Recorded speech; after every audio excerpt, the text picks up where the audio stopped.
반에 홍주가 사라졌다.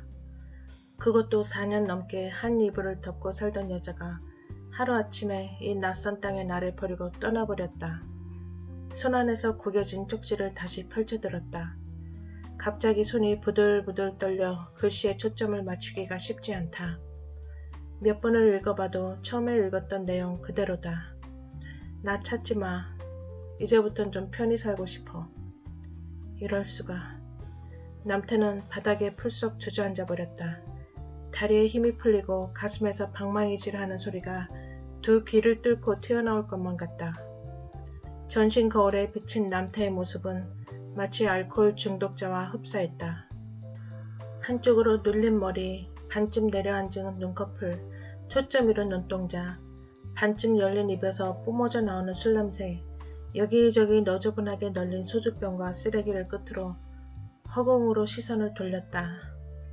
낮은 모텔방 천장이 금방이라도 무너져 내릴 것만 같다. 나를 감쪽같이 속이고 이 모든 일을 꾸몄단 말이야. 종이의 재질로 보아 한국에서 미리 준비한 것이 분명했다.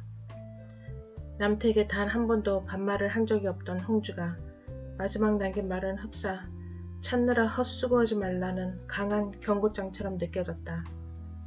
홍주가 품 안에 비수를 뽑고 자신과 함께 미국행에 올랐다는 사실에 온몸이 저려왔다.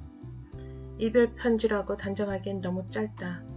그리고 눈물 자국을 연상케 하는 물방울 흔적 하나 없이 깨끗한 종이.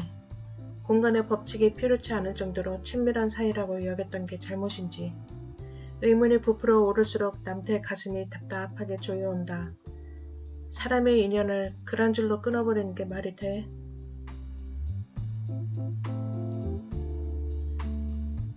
22년 전 24살의 남태는 지방대학 졸업 후 지도 교수님의 추천으로 Y 대형 로펌의 인턴으로 입사했다.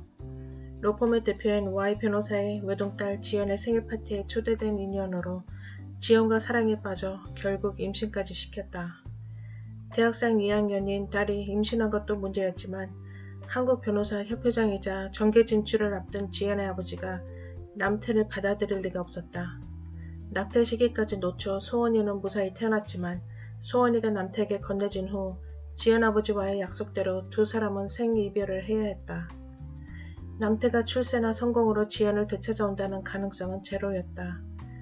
변변히 내세울 만한 학벌, 집안, 재력은 물론 지연을 얻기 위해 목숨을 걸 만한 용기조차도 없었다. 그나마 약간 반반한 얼굴 하나로 지연의 첫사랑이었다는 초라한 기억만 남긴 것이다. 소원에게는 외할아버지가 현직 장관이라는 것과 엄마가 국제변호사와 결혼했다는 사실을 숨겼다. 소원이 태어나고 얼마 후 엄마가 교통사고로 하늘나라에 간 것으로 알기에 두 부녀는 지연에 대한 대화를 나눈 적조차 없다. 소원이가 18살 되던 해 두 부녀가 사는 동네에 새 마켓이 들어섰다. 남태가 퇴근길에 자주 들르게 되면서 자연스럽게 마켓 주인의 처제인 홍주를 알게 됐다. 입시 학원 강사였던 홍주는 소원의 입시 공부를 틈틈이 도와주다가 소원의 끈질긴 간청으로 두 부녀의 집에 가정교사로 입주하게 되었다. 엄마의 사랑을 모르던 소원은 홍주에게 푹 빠져 선생님 말고 엄마였으면 좋겠다 라고 남태에게 입버릇처럼 속삭였다. 소원이가 대학에서 합격 통보를 받고 나서부터는 남태에게 홍주와의 만남을 부추기기 시작하면서 남태도 마음이 약간 흔들리고 있었다. 그동안 여자를 여러 명 만나기는 했었지만 소원이 때문에 결혼할 엄두를 내지 못했다. 아빠만 바라보고 사는 딸이 새엄마를 감당하기엔 너무 어리다고 생각했던 게다. 해가 거듭할수록 첫사랑 지연을 쏙 빼닮는 사랑스런 딸. 그런 딸이 아빠 장가 보내기 프로젝트에 열을 올리고 있다. 남태는 전문 등산가여서 홍주에게 그가 회원으로 있는 산악회를 소개했다. 산악회원 중에는 남태와 연애를 했던 여자도 몇 있었지만 이미 지난 일이라 남태는 별 신경을 쓰지 않았다. 하지만 여자는 다르다. 여자들은 화장실에서 홍주와 마주칠 때면 질문 공세를 퍼붓곤 했다. 남태씨가 잘해주지? 여자한테 워낙 잘한다고 소문나서 홍주한테도 잘해줄 거야. 첫사랑을 못 잊어 여태껏 혼자 했다지? 죽은 사람을 못 잊고 허리 위로 사는 게 어디 쉽나? 진짜 죽었는지 누가 봤대? 맞아. 매장했는지 화장했는지 물어도 대답을 안 하더라고. 그 사람 완전 딸바보야. 아마 아이는 더 이상 안 낳으려고 할걸? 결혼 생각이 없는 남태에게 언제까지 청춘을 바칠 수만은 없던 여자들이다. 이젠 모두 유부녀가 됐지만 눈앞에서 보란듯이 자신들보다 훨씬 어린 홍주와 붙어다니는 모습을 고운 시선으로만 바라볼 수 없다. 사람들의 눈을 피해 비밀 연애를 했었던 만큼 심술이 날 수밖에 없다. 못 먹는 감 찔러나 본다고 여자들은 앞다투어 홍주 속을 뒤집어 보려고 했지만 질투의 여신들 앞에서 홍주의 콩깍지는 쉽사리 벗겨지지 않았다. 아니, 수준도 안 맞는 아줌마들을 상대할 가치조차 느끼지 못한 게다. 산에서 거의 다 내려왔을 즈음에 갑자기 홍주가 발을 헛디뎌 넘어질 뻔했다. 풀린 오른쪽 등산화 끈을 밟은 게다. 남태가 홍주를 등산 가방에 앉힌 후 한쪽 무릎을 꿇고 풀린 끈을 단단히 묶어주었다. 누가 보면 프로포즈를 하는 것처럼 보일 수도 있는 모양새다. 홍주씨, 소원이가 2달 후면 대학 근처에 친구 자취방으로 이사하는 거 아시죠? 소원이가 자기 떠나기 전에 선생님이랑 결혼 안 하면 대학 안 간다고 공갈 협박을 다 하네요. 남태의 수줍은 프로포즈를 눈치 못 챌 홍주가 아니었다. 그녀는 행복에 겨운 미소로 답을 대신했다. 소원이가 이사하기 2주 전에 남태와 홍주는 직계가족과 50여 명의 지인만 모시고 M호텔에서 조촐한 결혼식을 올렸다. 혼인신고를 하면서 배우자의 성명란이 비어있는 것에 약간 당황스러웠지만 남태에게 소원엄마에 대한 어떤 것도 묻지 않았다. 홍주는 오히려 호적상 남태의 조강지처로 기록된 것이 내심 기뻤다. 생모의 얼굴도 모르고 자란 소원에게 좋은 엄마가 되어주고픈 마음은 프로포즈를 받기 전에 이미 결심한 터였다. 소원이는 대학을 졸업하자마자 원하던 S회계법인에 취직이 되었다. 아빠, 난 이제 성인이고 직장도 생겼으니까 앞으로 내 걱정은 안 해도 돼. 대신 엄마한테 잘해야 돼. 안 그러면 내 얼굴 볼 생각하지 마시고요. 호호호. 아빠한테 말하는 버릇 좀 봐. 주말엔 집에 꼭 와야 해. 알았지? 두 부녀가 농담처럼 주고받은 말이 씨가 될 줄이야. 며칠 뒤 신문에서 지연과 그녀의 남편이 미국 LA에 있는 한국 영사관으로 발령받아 떠났다는 기사를 읽은 게 화근이 되었다. 핏덩이를 건네받은 후부터는 오저리 딸내미를 잘 키워야 혹시라도 지연이가 딸을 찾을 때 떳떳할 수 있을 거라는 믿음으로 살아온 남태였다.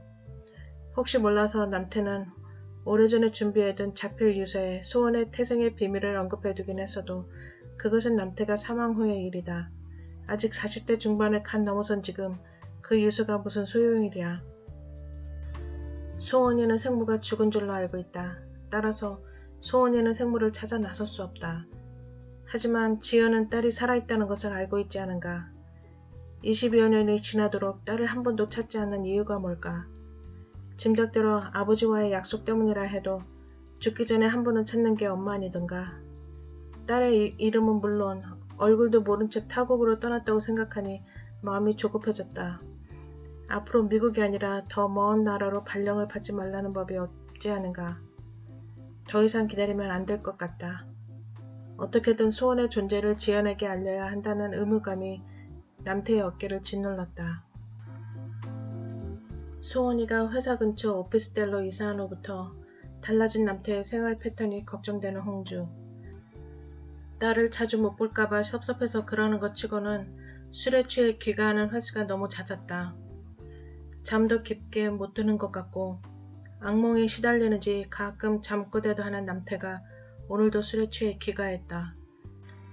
방에 들어서자마자 휘청거리며 쓰러진 남태의 자켓을 벗기려던 홍주를 남태가 와락 껴안았다. 소원 엄마, 지연아, 우릴 잊은 거야? 미국은 왜 간 거냐고. 기다려, 내가 간다. 갑작스런 말에 놀란 홍주는 남태의 가슴을 밀치다가 맥없이 그 자리에 주저앉았다. 살아있었어? 죽은 줄만 알고 있었는데 살아있다니 믿겨지지가 않다. 사납게 여자들의 말이 하나씩 지어진 기억 속에서 복원되고 있다. 아기를 갖고 싶어하는 홍주와는 달리 남태는 소원이와 나이차가 너무 많이 난다는 이유로 꺼려했다. 품 안의 자식은 어차피 떠나면 그만이니 둘이서만 오손도손 살자고 달랬던 게다. 생모가 죽었다고 믿는 소원이의 말만 듣고 남태에게 확인을 하지 않았던 게 너무 후회스럽다. 이제 와서 소원 엄마를 왜 찾는 거야? 미국. 불안하고 너무 혼란스럽다. 호족의 그녀를 위해 남겨두었을지 모르는 조강지처 자리. 그 자리를 탐낸 죄의 대가를 받는 것만 같다. 산악회 여자들이 홍주를 둘러싸고 손가락질을 하며 조롱하는 모습.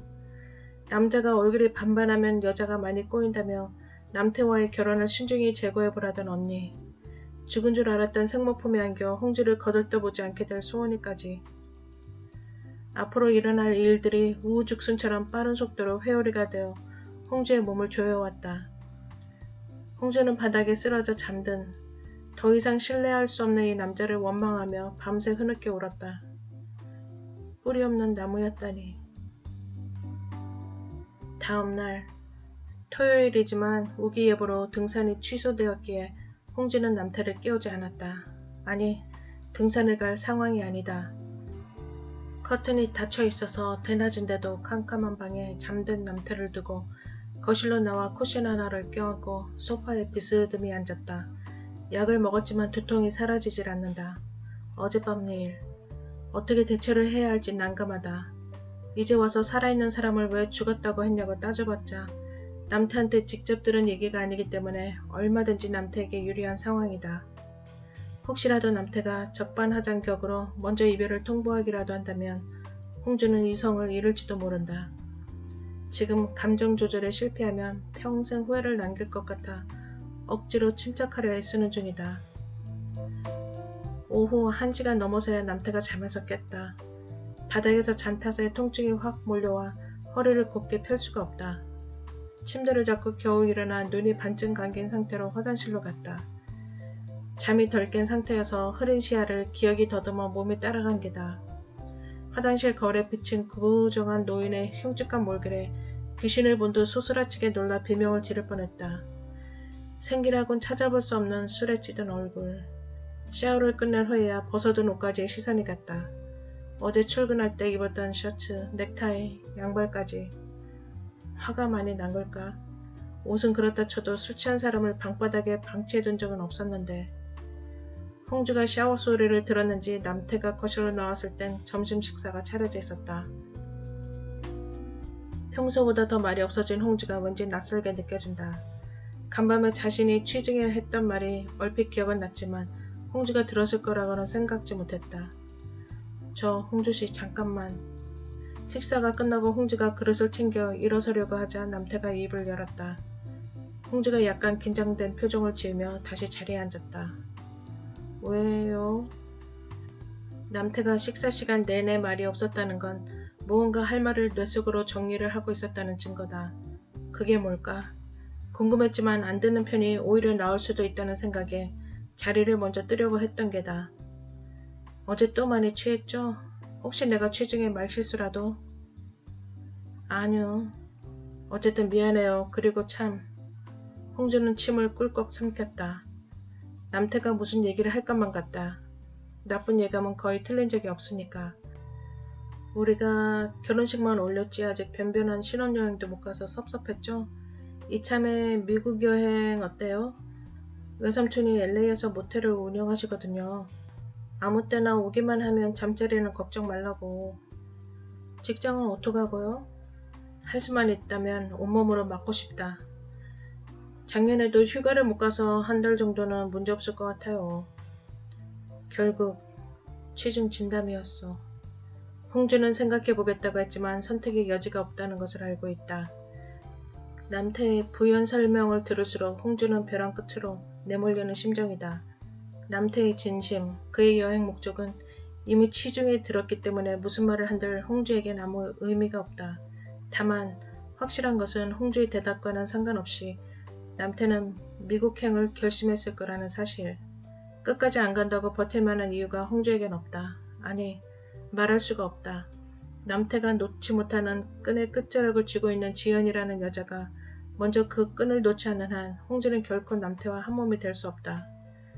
껍데기만 법적 아내였을 뿐 지연과 셋이서 동거를 해온 셈이다. 남태와 홍주는 LA행에 몸을 실었다. 기내에서 남태는 책을 읽는 척했지만 집중을 하지 못했고 홍주 역시 헤드폰을 끼고 영어나 음악 감상을 하는 척했지만 앞으로 자신에게 닥칠 일에 대한 두려움에 깊은 한숨만 내쉬고 있다. 홍주씨, 괜찮아요? 자리가 많이 불편하죠? 조금만 참아요. LA에 도착하면 시야가 확 트일 테니까. 홍주는 애써 괜찮다는 의미가 담긴 미소로 답을 대신했다. 한 달 정도면 충분하다고 생각했는데 의외로 6개월짜리 비자를 받게 된 남태는 싱글벙글이다. LAX를 빠져나와 택시를 잡아타고 20여 분 만에 모텔에 도착했다. 남태가 대학교를 졸업할 때 잠깐 다녀가신 멋쟁이 미국 외삼촌의 모습이 아니었다. 남태를 반갑게 맞이하는 두 사람은 깊숙이 파인 큰 눈만 그대로 휑하니 남은 백발노인과 무거운 몸이 버거워 다리를 절뚝거리며 걷는 할머니였다. 외삼촌, 숙모, 오랜만에 뵙네요. 여긴 제 와이프 홍주예요. 홍주는 새색시 톤의 목소리로 다소곳이 인사를 건넸고 외삼촌 부부는 홍주의 손을 부여잡으며 반갑다고 한참이나 서서 안부를 주고받았다. 외삼촌 부부는 소원의 존재를 알지 못하기에 남태의 권유로 소원이 얘기는 일절 꺼내지 않았다.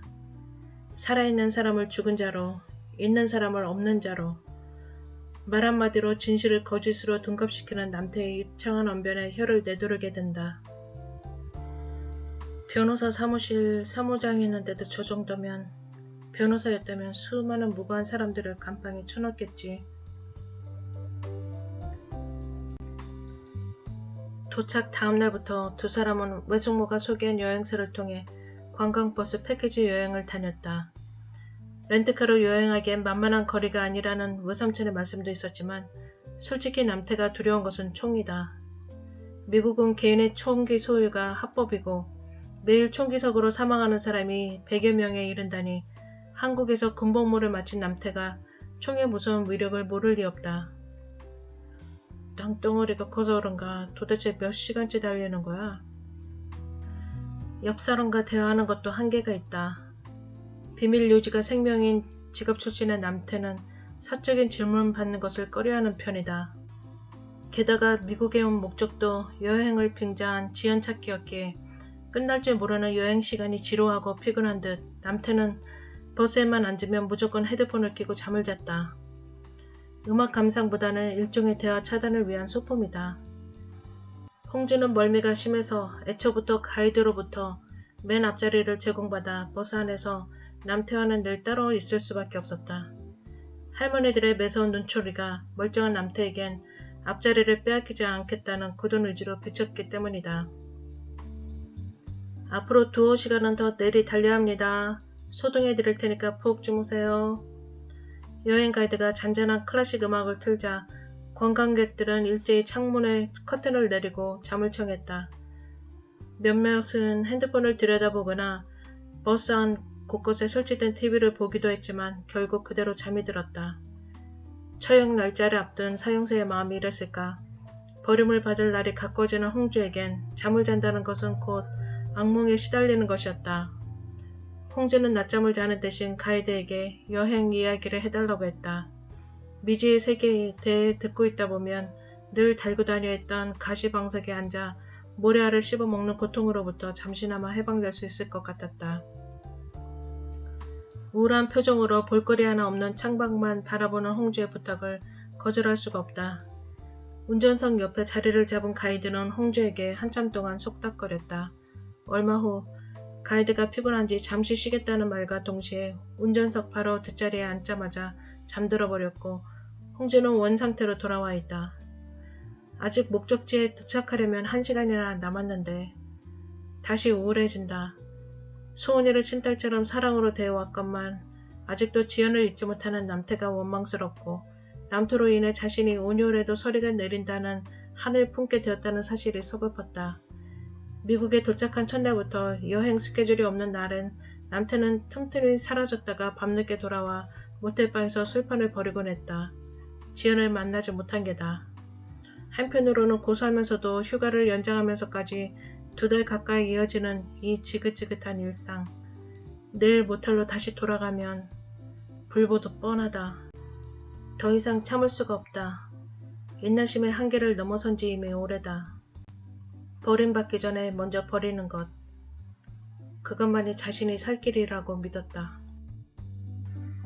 남태는 쪽지 한 장 달랑 남겨놓고 사라진 홍주 때문에 머릿속이 너무 복잡했다. 도대체 이유가 뭐지? 여행 스케줄이 없는 날은 이런저런 핑계를 대가며 홍주를 모텔에 남겨두고 언젠가 한 번은 나타날지 모른다는 실오라기 희망에 LA 영사관 앞에서 지연을 기다리며 서성거려온 일이 불쑥 떠올랐다. 혹시 모를 불신 검문을 대비해 여권과 국제운전 면허증을 자켓 안주머니에 항상 품고 다녔다. 눈치챈 걸까? 남태는 곧바로 고개를 살레살레 저었다. 그럴 리가 없어. 지연이가 LA 온 걸 아는 사람은 나밖에 없는데. 지연의 그림자 찾기 놀이를 허탕치고 들어올 때면 남태의 손에는 늘 술병이 담긴 봉지가 들려있었다. 술 친구 좀 해달란 말을 홍주는 차가운 시선으로 외면하기 일쑤여서 남태는 혼자 주절대다가 그대로 쓰러져 잠드는 것이 일상이 된 지 오래다. 간밤에도 술에 취해 어떻게 잠이 들었는지 기억도 나지 않는다. 게다가 홍주가 간밤에 나갔는지 아니면 아침 일찍 나갔는지도 확인할 길이 없다. 늘 그랬듯이 술 마신 다음날은 해가 중천에 떠 있어야 기상을 하는 습관 때문에 남태가 시간이 궁금해진 건 이미 오후 3시가 지난 뒤였다. 남태는 소원이가 일어날 시간에 맞춰 한국에 전화를 걸었다. 소원아, 잘 잤니? 아빠 지금 어디야? 여긴 미국이지. 혹시 너 엄마한테 연락 안 왔었니? 엄마는 아빠랑 미국에 여행 갔으면서 왜 나한테 물어? 혹시 무슨 일 생겼어? 아니야. 그런 게 아니라 엄마랑 오해가 생겨서 좀 다퉜는데 화가 나서 말도 없이 나가버렸네. 그냥 바람 좀 쐬고 들어오겠지 뭐. 신경 쓰지 말고 얼른 출근 준비해야지. 소은이가 걱정할까봐 길게 통화를 할 수가 없다. 전화를 끊고 그대로 차에 올랐다. 외삼촌이 한국으로 귀국하는 주재원에게 싸게 구입했다고 자랑하며 빌려준 차였다. 혹시라도 홍주가 길을 잃고 헤매고 있을까봐 모텔 주위부터 빙글빙글 돌며 찾았다. 생각보다 까만 머리에 한국 사람들이 많은 LA라서 그런지 운전 중의 인파 속에서 홍주를 가려내는 일은 결코 쉽지 않다. 홍주가 무슨 낌새라도 찬 것일까? 혹시 술 취해서 했던 소원 엄마 얘기를 들은 거야? 그제서야 상황 판단이 선 남태는 다시 외삼촌의 모텔 쪽으로 차를 돌렸다. 모텔 방으로 뛰어가 문을 열려다 보니 나갈 때는 보지 못했던 Do not disturb 사인이 문고리에 걸려있다. 홍주가 나가면서 걸어둔 것이리라. 방에 들어서자마자 여행 가방이 놓였던 옥장을 열어 제꼈다. 홍주의 빨간 여행 가방이 없다. 정신을 가다듬고 천천히 생각을 했다. 홍주의 옷, 신발, 여권, 그리고 여행 경비까지. 아무것도 남아있는 게 없다. 인과응보, 이럴 때 어울리는 말일까? 2주 후면 6개월짜리 비자가 만료된과 동시에 남태의 불법 체류자의 삶이 시작이 된다.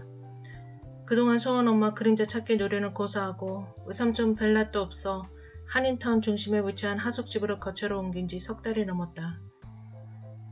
하숙집엔 온통 단기 또는 불법 체류자 신분의 한인들로 늘 북적거렸다. 주인은 하숙비를 거두러 오는 날 이외엔 거의 볼 수도 없었지만 밥해주는 아줌마, 해수기 끼니 때마다 부엌에 들락거릴 뿐 하숙집은 늘 남자들의 쾌쾌한 냄새로 가득 찼다. 게다가 지난주엔 털마이트 약을 뿌린다고 근처 하숙집에 며칠 묵는 동안 벼룩에 물려 온몸이 가려워 밤잠을 설칠 정도였다. 홍주 없이 한국으로 되돌아가자니 소원에게 뭐라고 할 것이며 홍주 언니 부부와 대면할 용기도 나지 않았다. 빌어먹을 여편네 같으니라고. 어디 네가 얼마나 잘 먹고 잘 사나 내가 두고 보겠어. 허 선생님 괜찮으세요? 뒷뜰에 앉아 소주를 병째 벌컥벌컥 마시는 남태를 보고 쓰레기를 버리러 가던 해숙이 조심스레 물었다.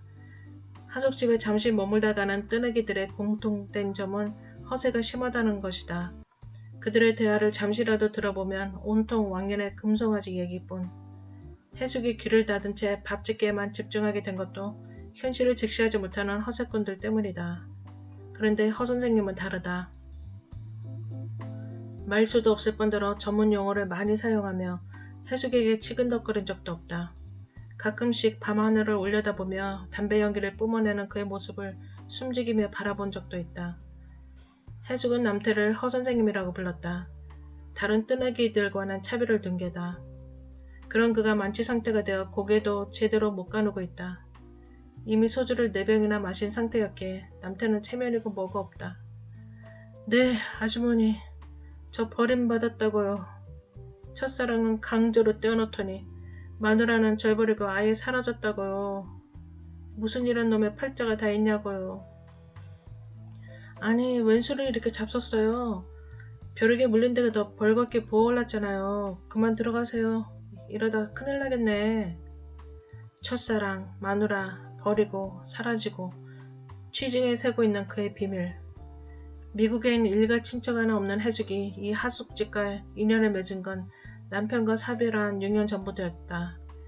뇌경색으로 쓰러진 남편을 돌보던 9개월 동안 전초소생의 자식들은 교묘하게 재산을 다 빼돌려 한 푼도 남기지 않았다. 결국 해숙은 남편 소유의 식당에서 죽어라 일만 하다가 쫓겨난 꼴이다. 짐가방 하나 챙겨 텍사스를 떠나 LA에 온 며칠 후부터 지인의 소개로 지금의 하숙집에서 일하게 됐다. 2층 하숙집엔 방이 6개나 있었지만 해숙은 창고를 개조해서 만든 별채에서 홀로 지내왔다. 에고 머리야, 여기가 어디야? 해가 중천에 뜬 후에야 남태가 긴 잠에서 깨어났다. 내가 아직 잠에서 돌겠나? 내가 왜 여기에 있지? 눈을 있는 대로 비비고 다시 보니 핑크색 이불이 덮여있는 작은 침대, 작은 화장대, 뜨개질거리가 담겨있는 바구니, 그리고 주방까지.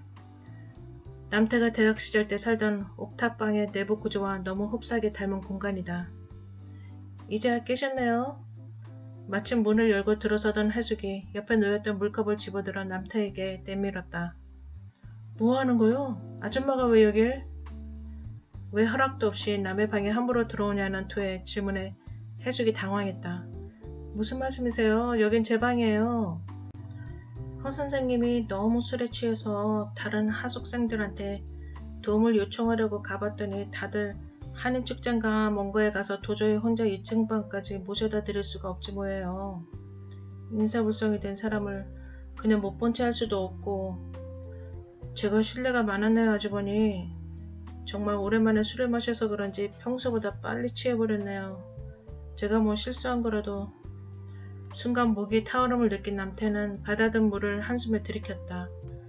아니에요. 그냥 여기 마룻바닥에서 잠만 주무신 거예요. 저도 이불이 한 채밖에는 없어서 선생님 방에 가서 가져다 덮어드렸고요. 남태는 해숙에게 정말 고맙다는 인사를 건넨 뒤 이불을 움켜안고 서둘러 그곳을 빠져나왔고, 해숙은 남태가 2층 하숙방으로 사라질 때까지 그의 뒷모습을 바라보았다. 소원에겐 회사 사정이 안 좋아져서 조기퇴직으로 처리됐다고 돌려댔지만 해고당하게 맞다. 퇴직금은 남태의 은행 계좌로 자동 이체되었고 남태는 나중을 생각해서 건드리지 않기로 했다. 딸이 걱정을 하자 외삼촌의 모텔 보수공사를 돕는 조건으로 비자 연장 신청을 했고, 당분간 미국에 머물면서 장사 몇천 원이라도 만들어 가겠다고 했지만 이 또한 거짓이다. 퇴직금이 있으니 장사 몇천에 대한 부담감은 애초에 없었다. 홍주도 일을 다닌다고 대충 둘러댔고 시간대가 안 맞아 통화가 어렵다는 말에 다행히 소은이가 의심을 하지는 않았다. 남태 한국집은 소은이가 친구 2명과 당분과 함께 살도록 했다. 희한한 건 홍주의 언니 부부. 단 한 번도 소은에게 홍주의 안부를 묻는 전화를 한 적이 없다. 6개월 동안이나 연락이 두절된 동성을? 아니지. 재현이와는 꾸준히 연락을 한 게 맞아. 생각할수록 괘씸하다. 남태는 그동안 공사 현장을 따라다니며 보조일을 해왔었다. 한국에선 법률 상담 업무만 했었기에 몸으로 하는 일이 너무 힘에 겨워서 며칠 동안 끙끙 앓은 적도 있다. 그럼에도 남태는 손재주가 좋아서 웬만한 보조들보다는 일 처리의 속도가 현저히 빨랐기에 사장은 남태의 일감은 떨어지지 않도록 신경 써주었다. 그런데 문제가 생겼다. 지불할 임금이 하루가 다르게 불어나자 늙은 영감탱이 사장이 차일피일 미루던 남태의 밀린 월급을 줄 수 없다고 통보를 해온 것이다. 이유는 단 한 가지. 불법 체류자에게는 월급을 주면 위법이라고 했던 것이다. 남태가 열불이 난 건 당연했다. 하루 이틀도 아니고 밀린 석 달치 월급을 못 주겠다니. 그것도 불법 체류자라는 신분 때문에? 이건 말도 안 돼. 그 돈을 벌려고 내가 그동안 어떻게 일해왔는데. 며칠 뒤 소주 한 병에 힘을 빌려 영감탱이가 밤마다 들른다는 룸사롱으로 쳐들어가 눈에 띄는 모든 것을 다 박살냈다. 불법 영업 시간이었는지 아니면 영업 자체가 불법이었는지 아무도 경찰에 신고를 하지 못했고 여자들은 겁에 질려 비명도 지르지 못한 채 구석에서 서로를 부둥켜 안고 벌벌 떠는 듯했다. 영감탱이는 손에서 피가 뚝뚝 떨어진 채 걸어나가는 남태의 뒤통수에 대고 삿대질을 하며 고함을 질렀다. 너 이 자식 한 번만 더 나타나면 이민국에다 신고해버리고 말 끼다. 남태가 살인을 저지를 인물이 못 된다는 것을 아는 자만이 짓거릴 수 있는 망언이라. 제기랄, 한국 같으면 저 쓰레기 같은 인간을 가만두지 않았을 텐데. 이민국이라는 말만 나오면 가슴이 철렁 내려앉는 증상이 생긴 지 이미 오래다. 변호사 사무실에서 일한 경력 때문에 법이 얼마나 무서운지를 잘 알아서 그랬을까. 영감탱이의 협박이 온몸을 갈기갈기 찢어댔지만 남태는 뒤돌아보지 않고 그곳을 걸어나왔고 그날 이후로 한동안 하숙집에서 꿈쩍 안고 지냈다. 집안에만 있지 마시고 밖에 나가서 산책도 좀 하고 그러세요. 날이 갈수록 얼굴이 해숙해져가는 남태가 아침밥을 먹는 둥 마는 둥 하는 모습을 보던 해숙이 설거지를 하면서 중얼거리듯 던진 말이다. 산책? 얼마 만에 들어보는 말인가. 산책이 아니라 나는 등산을 하던 사람이었지. 그런데 지금 나는 여기서 뭘 하고 있단 말인가. 지연을 찾기는커녕 홍주는 사라지고 내 분신과도 같은 딸인 소원이도 못 보고 그놈의 영감태기는 양심 팔아먹은 돈으로 호의호식하질 않나. 미국이란 나라가 뭐 이러냐. LA의 불법 체류자가 나뿐이냐고. 홍주가 땡전 한 푼 남기지 않고 사라졌기 때문에 외삼촌한테 빌린 돈도 다음 달 하숙비를 미리 지불하고 나면 거의 바닥을 드러낼 것이다. 홍주 없이 다시 귀국할 수도 없고 이곳에서 잘못하다간 강제 추방될 텐데 미국에서 지내는 동안은 무조건 입을 꾹 다물고 참는 수밖에 없다는 생각에 속에서 또 열불이 일었다. 해숙이 설거지를 끝났는지 바지에 젖은 손을 툭툭 말리며 부엌문을 나서려다가 남태와 눈이 마주쳤다. 남태는 가벼운 손짓으로 해숙에게 이리 와서 좀 앉으라고 했다. 해숙이 멋쩍은 듯 눈을 동그랗게 뜨며 남태를 마주보고 앉자 남태가 땅에 꺼져라 깊은 한숨을 내쉬었다. 아주머니, 아니지 해숙씨, 저를 좀 사주세요. 네? 그게 무슨... 제가 지금 찬밥 더운밥 가릴 신세가 아닌 거 잘 아시잖아요. 임금도 못 받아서 당장 돈이 나올 구멍도 없고요. 제 마누라를 찾을 때까지만 저를 사주시면 무슨 일이든지 다 하겠습니다. 아, 난 또... 안 그래도 하숙집 주인이 곧 오기철이 시작되니까 수리할 곳이 있으면 미리 말해달라고 전화가 왔었거든요. 허 선생님이 그런 일 하실 줄 아니까 제가 말씀드려 볼게요. 지붕까지 수리를 한다니 이거 얼마나 잘된 일인가. 남태는 해숙의 두 손을 꼭 부여잡고 몇 번이나 고맙다는 인사를 했다. 하숙집 보수공사가 끝난 며칠 후 오랜만에 외삼촌 부부를 찾아갔다. 갚지 않아도 된다며 손사래를 치시는 외삼촌께 빌린 돈을 갚은 뒤 근처 식당에서 점심 식사를 대접했다. 외숙모가 아까부터 남태에게 할 말이 있는 듯 보였다. 외숙모, 저한테 무슨 하실 말씀이라도 있으세요? 내가 이 말을 해야 하는지 말아야 하는지... 아니, 내가 얼마 전에 친구들이랑 라스베가스를 다녀왔거든. 그런데 홍주를 얼핏 본 것 같아서 말이지. 길거리에서 분수쇼를 보다가 인파 속에서 홍주를 봤는데 나랑 눈이 마주치자 획 피해서 가더라고. 사람들이 하도 많아서 쫓아갈 엄두도 안 났어. 나도 일행이 있어서. 내가 사람 얼굴은 잘 기억하거든. 분명히 홍주였어. 홍주도 나를 알아보니까 피한 거 아니겠냐고. 순간 남태는 두 주먹을 불끈 쥐었다. LA에서 사라지더니 기껏 라스베가스였어? 홍주에 대한 분노와 미안함이 사라지고 있는 이 시점에서 외숙모의 말을 들으니 한 번은 만나서 따져 물어보고 싶은 충동이 되살아났다. 내가 뭘 그렇게 죽을 죄를 졌다고. 자신이 작은 실수로 인해 홍주의 터무니없는 복수극의 희생자가 된 것이 너무 억울했다. 집으로 돌아온 남태의 손에는 소주병이 가득한 봉지가 들려있다. 외삼촌 만나서 무슨 일 있었어요, 선생님? 또 웬 술을 이렇게? 술 친구 좀 해주세요, 혜숙씨. 마음이 산란해서 힘드네요. 남태에게 자초지종을 들은 혜숙의 표정은 어두웠다. 그동안 두 사람은 서로의 마음을 털어놓고 상의도 하고 힘을 실어주기도 하는 친구처럼 지내왔지만 홍주의 얘기를 듣는 내내 혜숙의 마음은 편치 않았다. 그래서 어쩌시려고요? 라스베가스에 한번 가보려고요. 만나면 꼭 물어볼 말도 있고 대답을 듣고 나면 여기에 계속 혼자서라도 머물 건지 아니면 그냥 한국으로 되돌아갈 건지 결정하려고요. 남태는 소주를 또 병째에 벌컥벌컥 들이켰다. 혜숙은 그런 그를 말리지 않았다. 남태는 또 혜숙의 방에서 눈을 떴다. 두 사람이 술친구로 지낸 지도 꽤 되었고 학생들도 연애를 한다고 생각했는지 혜숙의 별채에서 걸어나오는 남태를 봐도 그러려니 했다. 혜숙이 건네는 매실주스를 한숨에 들이키고 난 남태가 대뜸 혜숙에게 물었다. 혜숙씨, 저랑 내일 라스베가스에 같이 갈래요? 혼자 가기도 따분할 것 같고 초연길이라 두렵기도 하고요. 혜숙의 놀란 표정을 남태는 눈치채지 못했다. 다른 일도 아니고 자기 와이프를 찾으러 함께 가자는 말이 쉽게 받아들여지지 않았다. 아니, 약간 자존심이 상했다. 적어도 날 여자로 생각한다면, 적어도 내게 호감을 갖고 있다면 하기 힘든 말이지 않을까? 하지만 호감을 갖고 있는 건 혜숙 자신일 뿐일 수도 있다. 그렇다면 싫다고 할 이유가 없는 것이다. 제가 무리한 부탁을 한 건 아니죠? 네, 같이 가요.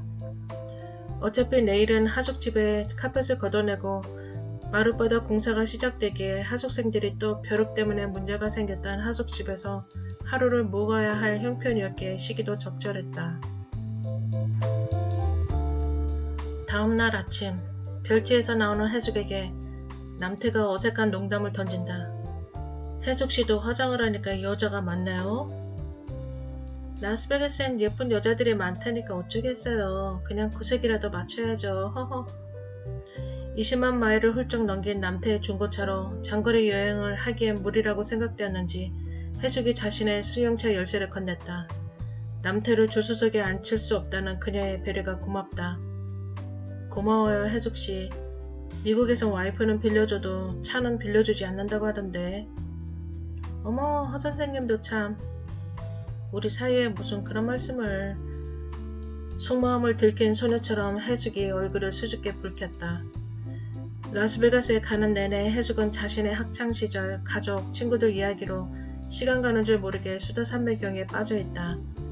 남태는 웃음 또는 짧은 말로 맞장구를 쳐주었지만 운전에 집중을 하느라 솔직히 혜숙의 수다에 귀를 기울일 수가 없었다. 해가 막 지려고 할 때서야 라스베가스에 도착을 했다.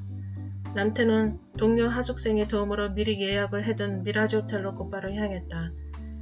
비수기여서 호텔 비용이 외삼촌의 모텔 비용과 비슷했지만 방을 2개 잡진 않았다. 한국에서 변호사님과 최고급 호텔 커피숍을 제 안방 드나들듯 했던지라 아주 능숙하게 체크인을 마친 뒤 혜숙과 함께 호텔방 안으로 들어섰다. 혜숙씨, 일단 좀 쉬었다가 저녁 먹으러 나가죠.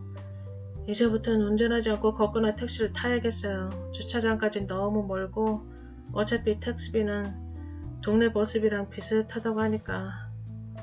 남태가 침대에 벌러덩 눕더니 눈을 감았다. 장거리 운전 중에 긴장을 많이 했는지 남태의 목소리가 바위에 눌린 듯 가라앉았다. 이불 속으로 들어갈 기력도 바닥이 난 듯했다. 혜숙이 다가가서 남태의 신발을 벗기고 의자 위에 걸쳐둔 자켓으로 그의 몸을 덮었다. 순간 남태가 혜숙의 팔을 휙 잡아당기는 바람에 혜숙이 남태의 옆으로 폭 쓰러졌다. 남태는 다시 일어서려는 척하는 혜숙의 팔을 꽉 잡으며 말했다. 혜숙씨, 그냥 옆에 좀 누워있어요. 너무 피곤하네요. 혜숙은 남태 옆에 비스듬히 누운 채 그의 불규칙한 숨소리에 귀를 기울였다. 남태가 빨간 스포츠카를 몰고 라스베가스 시내를 누비고 있다. 빨강 신호등에 멈춰서자 갑자기 차 안이 조금씩 조여들기 시작한다. 이러다간 차 안에 갇혀 숨막혀 죽을 것 같다. 조수석에 있던 홍주가 안전벨트를 풀더니 황급히 밖으로 뛰쳐나간다. 남태도 힘겹게 안전벨트를 풀고 홍주 뒤를 따라 달렸다. 갑자기 오른쪽 신발끈이 풀려버렸다. 잠깐 기다려요.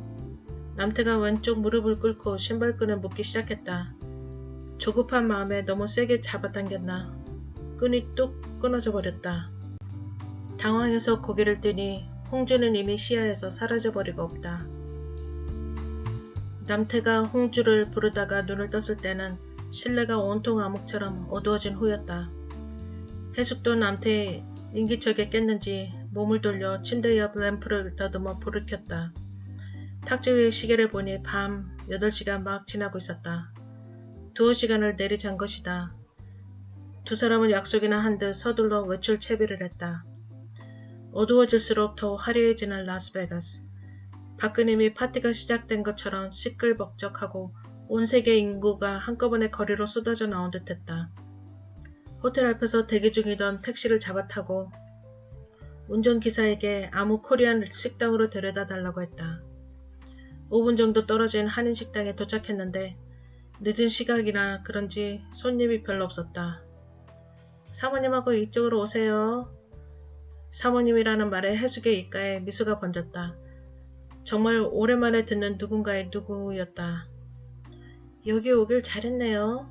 음식이 맛있을 것 같아요. 매일 먹는 한식을 라스베가스까지 와서 또 먹어야 하냐며 투덜댄 게 언제였나 싶을 정도로 해숙의 얼굴이 밝아졌다. 알찌개 속으로 두 숟가락이 들락거린다는 것만으로도 좋은 해숙이다. 식사가 끝난 뒤 해숙이 잠시 화장실을 간 사이에 남태는 식당 밖 담벼락에 몸을 기대고 하늘을 빙빙 돌고 있는 헬리콥터를 올려다보았다. 저 정도면 높은 빌딩에 부딪힐 법도 한데 아슬아슬하게 피해가는 게 신기하다고 생각하는 순간 흑인 여자 한 명이 다가와 희고 고른 치아를 드러내며 속삭였다. Are you alone? 라스베가스엔 창녀들이 많다더니 이것 봐라. 뭔 소린지 모르겠지만 눈빛을 봐선 날 유혹하려고 하는 게 맞는 것 같은데. 이럴 땐 해숙과 함께 있다는 것이 약간 불편하다는 생각이 든다. 남자의 동물적인 본능, 이 본능을 받아들이면 짐승이 되지만 무시하면 병신이라고 했던 친구의 말이 생각났다. 선생님, 여기서 뭐 하세요? 식당 문 밖에서 기다리지 않고 왜 모퉁이 담벼락에서 창녀랑 있냐는 원망 섞인 말투였다. 여자가 뭐라고 쌀라대는데 알아들을 수가 있어야죠. 일단 둘러댔다. 어차피 게임은 시작도 하기 전에 끝이 난 것이기에. 저런 여자는 상대하면 안 돼요. 괜히 잘못 걸려들었다가는 조폭한테 크게 당한다고요. 남태는 해숙의 질투 섞인 잔소리보다는 흑진주로 보이는 창녀를 등 뒤로 하고 걷는 걸음이 무겁다는 생각만 든다. 얼핏 뒤를 돌아보니 아까 그 창녀 옆엔 또 한 명의 남매기로 보이는 창녀가 서 있다. 2명씩이나. 그런데 무슨 창녀들이 저렇게 여배우보다 더 늘씬하고 예쁘지? 나중에 해숙이 잠들면 다시 와볼까? 라는 생각을 하면서 주위 환경을 뇌속에 저장해가며 걸었다. 외숙모가 알려준 분수쇼를 보면서 주위를 둘러봤지만 홍주의 얼굴은 그 어디에도 없다. 바보가 아니고서야 왔던 데를 또 오겠어. 그렇게 생각하면서도 분수쇼에 가장 먼저 도착해 있는 자신이 바보스럽게 느껴졌다. 해숙이 옆에 바짝 다가와 슬며시 팔짱을 끼웠다. 남태는 아무렇지도 않은 척 해숙과 함께 걷기 시작했다. 어딜 가나 사람들이 부쩍거렸지만 남태는 홍주 생각에 열심히 주위를 두리번거렸다. 모래사장에서 바늘찾기다. 내일이면 다시 LA로 되돌아가야 하는데 오늘 밤 안에 이 넓은 라스베가스, 이 많은 인파 속에서 홍주를 찾을 수 있을까? 그 순간 길 건너편의 기념품 가게 안으로 홍주가 들어가는 것을 본 남태는 해숙의 손을 뿌리치고 무조건 달렸다. 놀란 해숙이 뒤에서 남태를 소리쳐 불렀지만 지체할 시간이 없다. 앞을 가로막는 인파를 헤치고 달리면서도 홍주를 만나면 일단 침착하자고 스스로에게 다짐을 시켰다. 내가 헛것을 본 것일까? 기념품 가게 안에는 홍주는커녕 동양 여자는 한 명도 없다. 남태가 가게 안을 이리저리 휘젓고 다니는 것을 본 경비원만이 허리춤에 찬 총에 오른손을 갖다 댄 채 남태를 험악한 인상으로 쳐다보고 있었다. 남태는 경비원에게 가볍게 눈 웃음으로 인사를 건넨 뒤 얼굴에 흐르는 땀을 두 손으로 닦아내며 가게를 빠져나왔다. 경비원이 뒤에서 자신에게 총구를 겨누고 있을지도 모른다는 생각에 최대한 빨리 걸었다. 신호등을 거쳐 해숙과 마지막으로 있었던 장소에 도착하니 해숙이 없다. 분수쇼를 하던 미라지 호텔 앞 바위 위에 올라가 찾아보려 했지만 가로수 등불만으로는 해숙의 얼굴을 분간할 수가 없다. 선생님, 저 여기 있어요.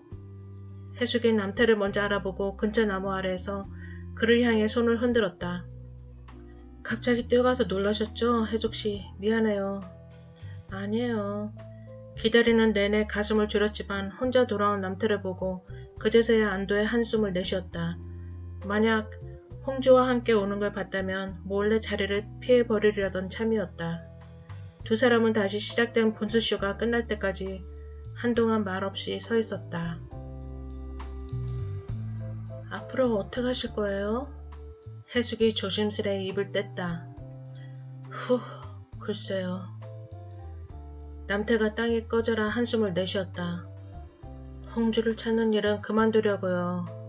일시적인 반항이었다면 여태껏 소식을 끊고 살았겠어요. 한국엔 당장은 못 갈 것 같아요. 딸아이 보기도 민망하고.